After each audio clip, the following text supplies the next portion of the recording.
Ito pala ang mga player na target kunin ng Ginebra kung mahirapan silang kunin si Arvin Tolentino sa Northport. Yan nga ang dapat nyong makilala. So bago tayo magpatuloy, shoutout muna sa mga laging nanonood dito sa ating YouTube channel na sila Renz Belasa, GJ Sibum, Arnold Salazar, Eduardo Monsales, and Nestor Villaflores. So mukhang ang Ginebra ay desidido na muling maibalik sa team itong si Arvin Tolentino. Dahil batay nga sa post ni Basketball Zone via Inside of the PBA, trade rumor. According nga raw po sa isang Ginebra insider source, kung hindi nga raw po makuha ng Ginebra si Arvin Tolentino from Northport, they still have another option. Yes, all in nga raw itong si Coach Tim kay Arvin, pero hindi pa nga alam kung available ito sa trade sa ngayon. Dahil nga raw he is in the top 10 in BPC race.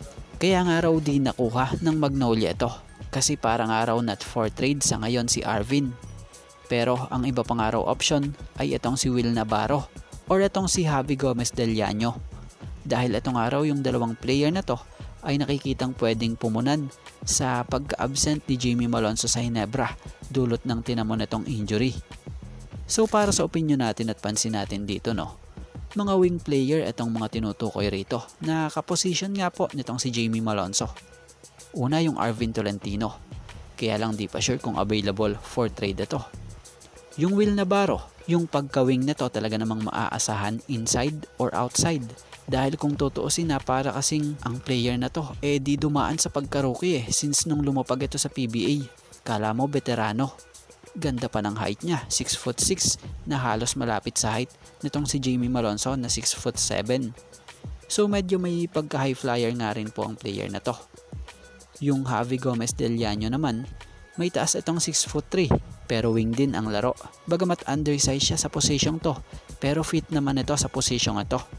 Sharpshooter, pwede nga siya kung tutuusin sa system nitong si Coach Tim sa triangle system Lalo pat malupit ito sa catch and shoot. Tapos kung makuha pa ito ng Ginebra, inspired ito. Dahil kung natatandaan nyo inamin ito noon na ang Ginebra ay isa nga po sa pinapangarap niya ring mapaglaro ang team. Kaya lang nung panahong yon na-trade lang ito. Pero kung dumating nga sa pagkakataong ganito na mapunta siya sa Ginebra, magandang pagkakataon to. Dahil ubos nga ang wing sa ngayon ng Jeans No Jeremiah, no Mariano, no Malonzo. Kaya naman, abangan na lang natin next update kung ano mangyayari rito. So kayo, ano opinion nyo rito sa trade rumor na to? Na nabasa natin at binigyan natin ng reaksyon at opinion. So sino sa tingin nyo ang bagay sa Ginebra? Kung sakaling di makuha ng Ginebra, etong si Arvin Tolentino.